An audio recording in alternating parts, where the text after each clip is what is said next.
The number of times a website is visited can be modeled by the function a equals 800e to the rt, where a is the total number of visitors at time t, t of course is the time in days, r is the rate of growth.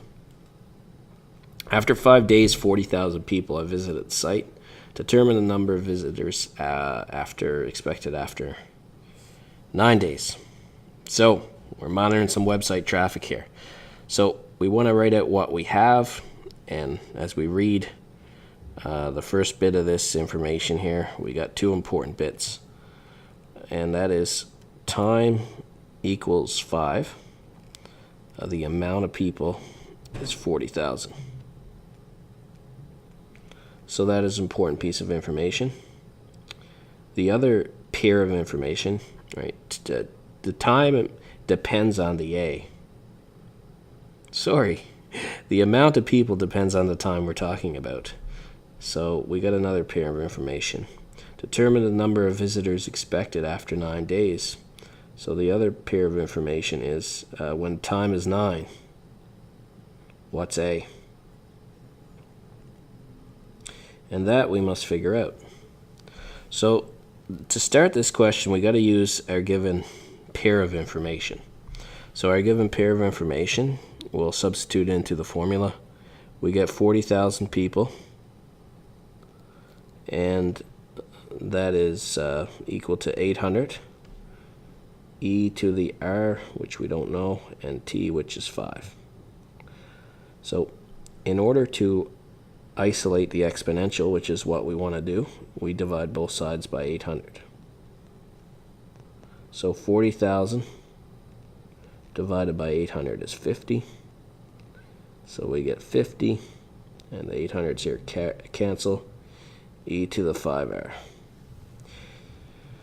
Now we have successfully isolated the exponential part. Now we want to bring down the variable exponent.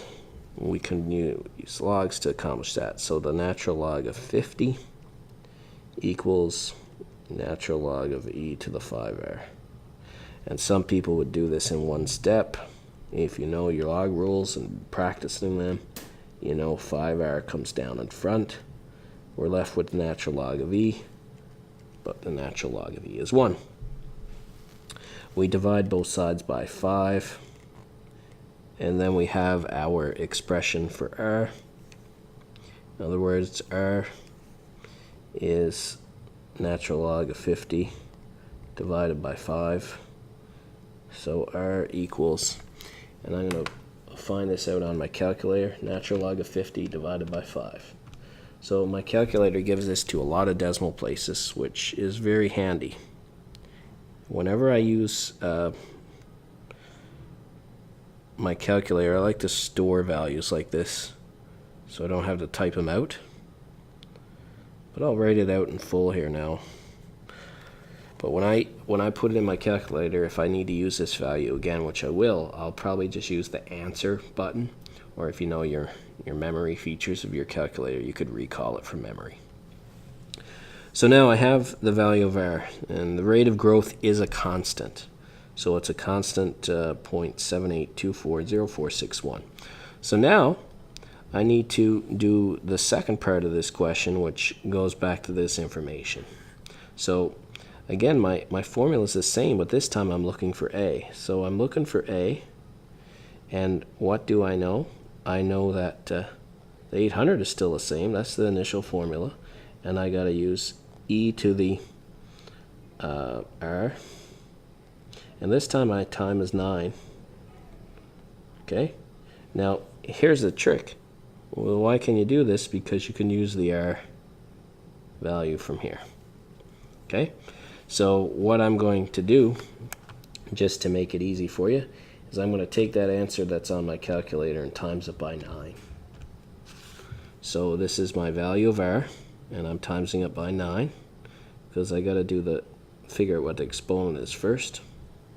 So this is e to the, and now if I look at my calculator, it's a big long ugly decimal again. It's at 704164141. Okay, so it just kind of goes a little bit further. 04164 141. Now the reality is if I write this down wrong, it doesn't matter as long as I'm using the value from memory. So I go 800 multiplied by e to the x, and then I just put in my answer that I have. And when I do that, I get a nice value. So I didn't put any rounded answers in. So this is 9. Oops, my pen's not working very good. That's an ugly looking 9. 914,610.1039. So I didn't do any rounding yet. Now it says expresses a whole number. Now I'm going to round. I'm going to say A equals, if I round this, I get 914,610